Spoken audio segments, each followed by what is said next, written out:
Hi guys, I wanted to get on here and explain how do I set up our schedule and our binders and everything for the Mystery of History.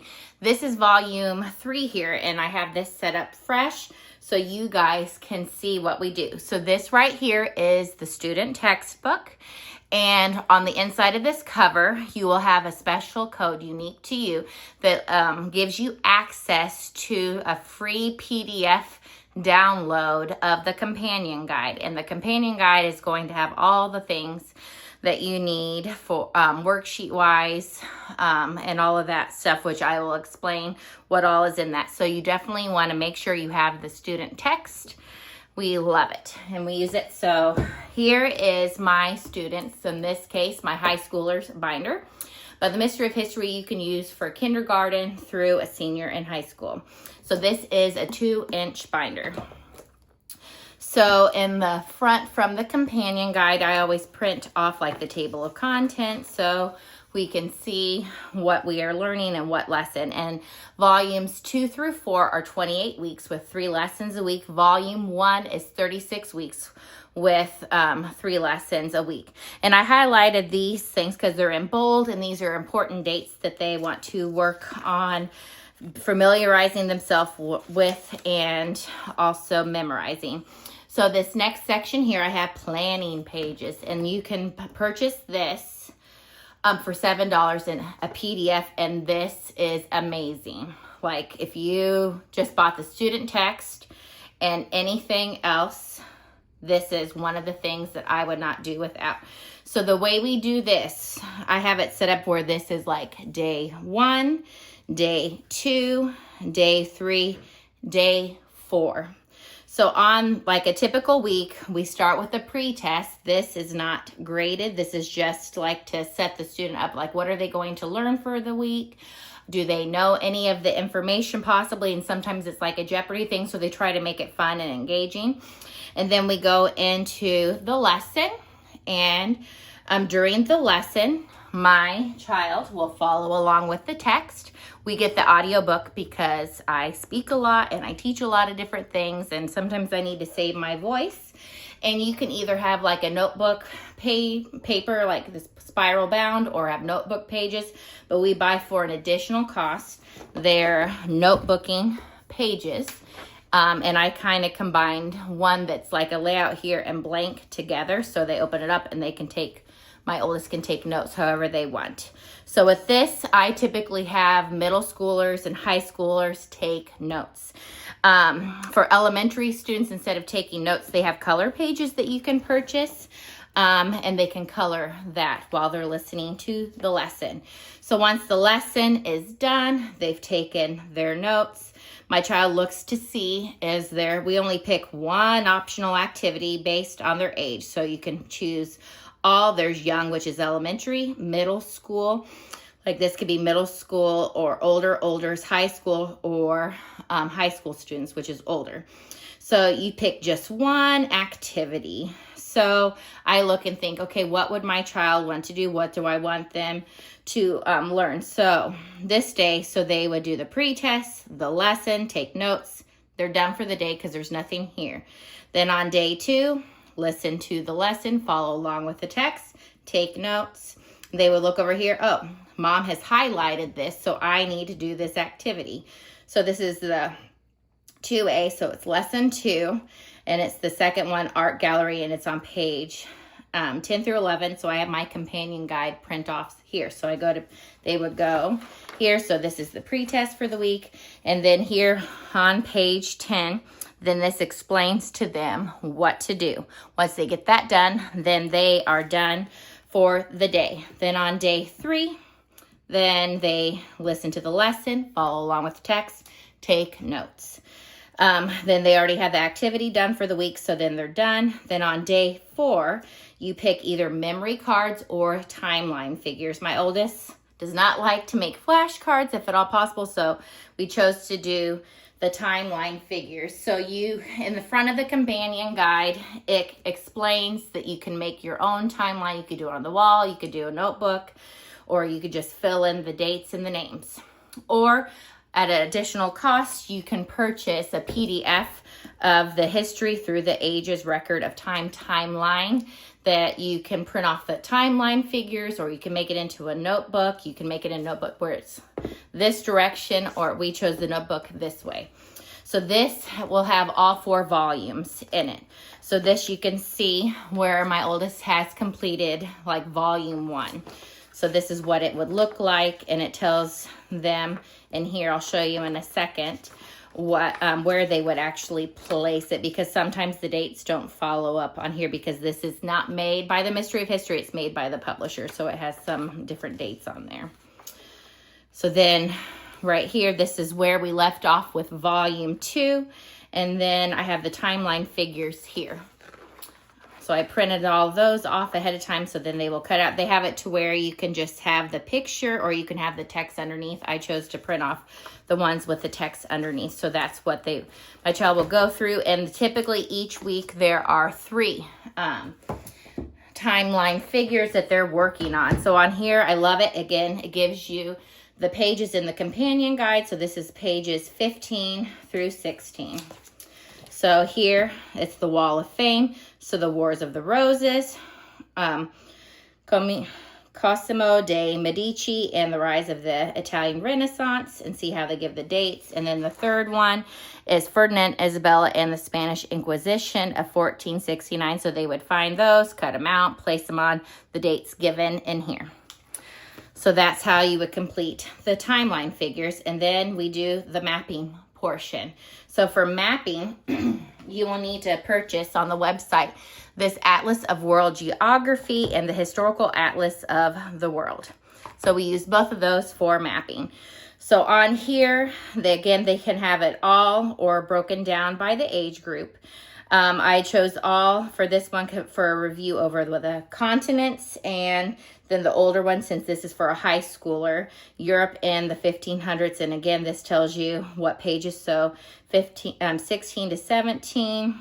And then for the middle and old, map 1, page 18.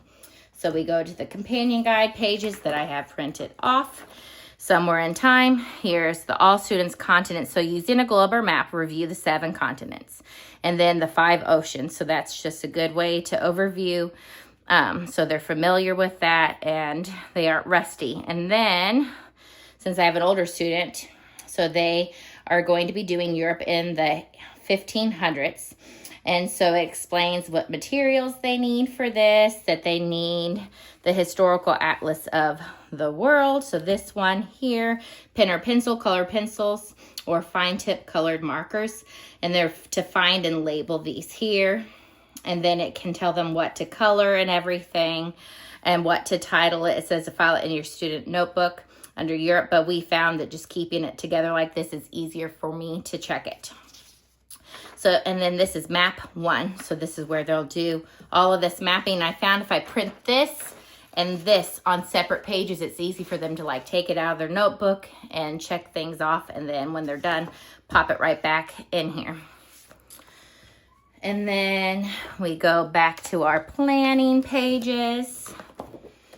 So the mapping part is done. And then week 1 is the exercise. Who did it? So every other week it alternates. It's either an exercise or a quiz. So again, this tells you what page. So on page 19.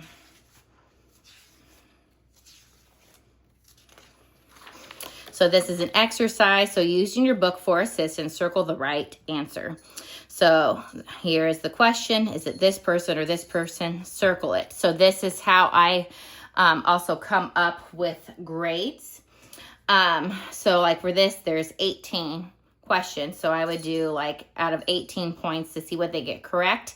So then I would check this and I would mark it wrong if they got it wrong. Then I would hand it back to my child. I typically do this at the end of the week. I'm like, okay, make corrections, because we like to make corrections until things are correct.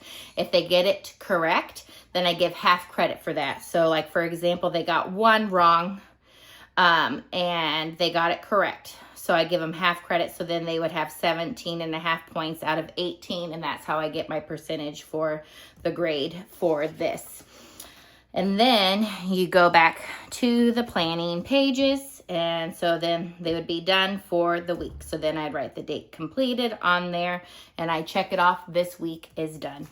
And I'll flip through, so I also write on materials if we need it, like I needed biscuits, make sure I get our bread knife out, gummy worms, I chose to write down dye-free, and a blindfold, so I know like I need to gather these items.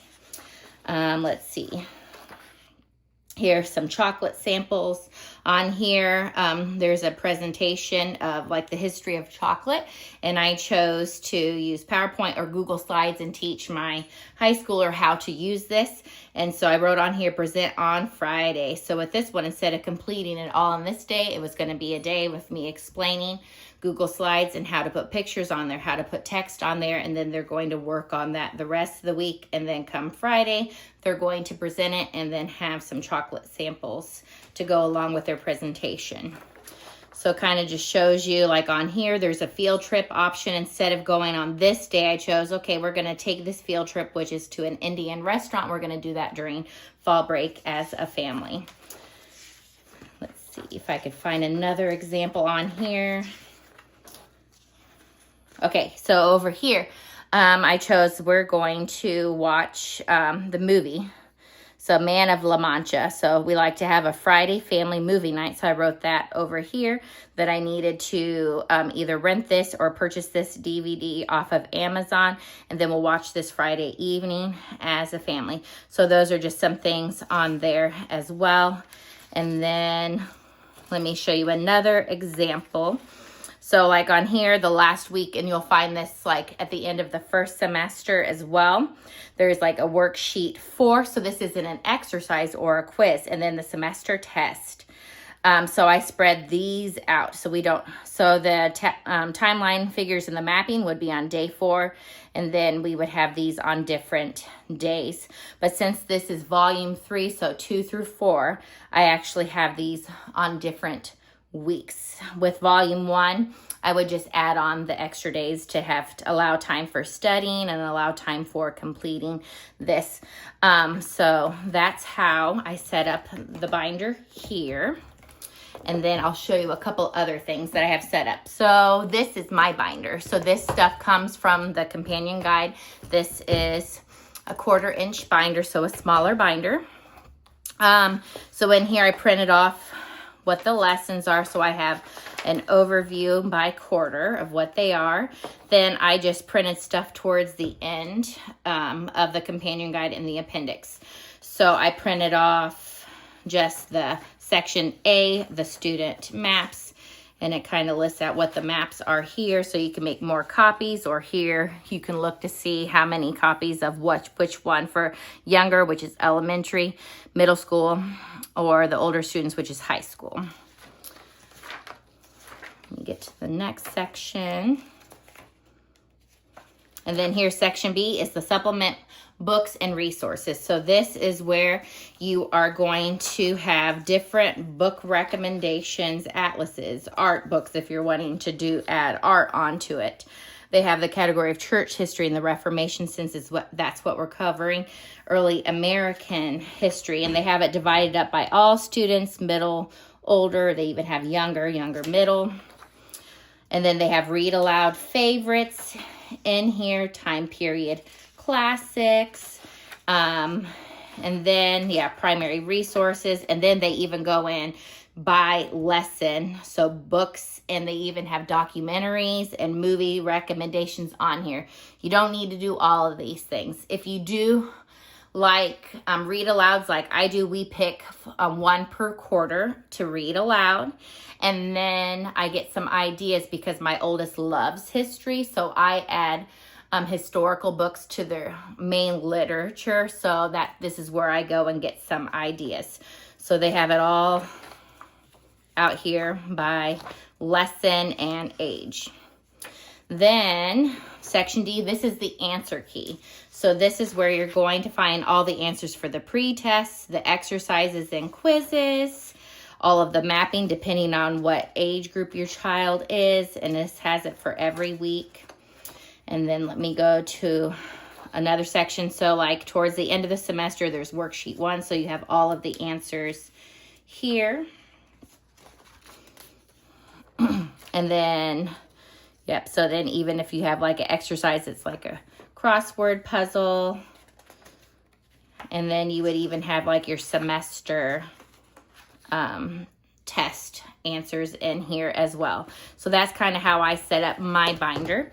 And then I didn't print it off yet, but then towards the beginning of the companion guide, they also have a paper that you can break down how to give a grade and everything, which we just really love. I also wanted to share how we plan out the school year. So I always use, again, my Mardell's A Simple Plan planner, and I go to the planning section towards the front and I do the yearly overview. So this is for volume 3. So we are completing 3 lessons a week. So I have that on here, but then there's only 28 weeks for volumes 2 through 4.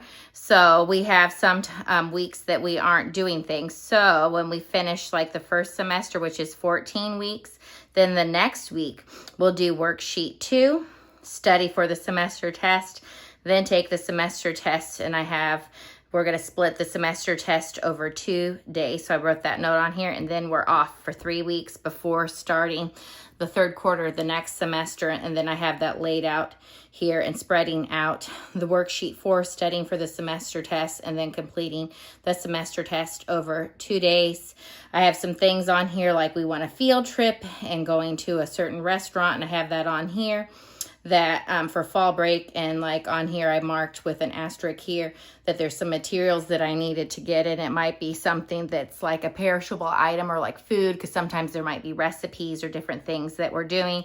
I wrote down if there's like a special presentation on here that I need to print off some recipes for some things online for a Jewish dinner, and then or like a movie that we're doing.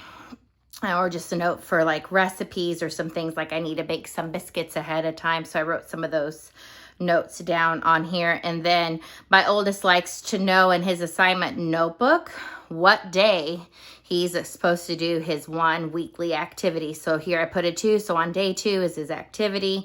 Then week 2, it's day 3 is where his activity falls. So he kind of likes to know that when we do that. So I can show you our first week here. So under history, this would be lesson 1, like the day 2 portion.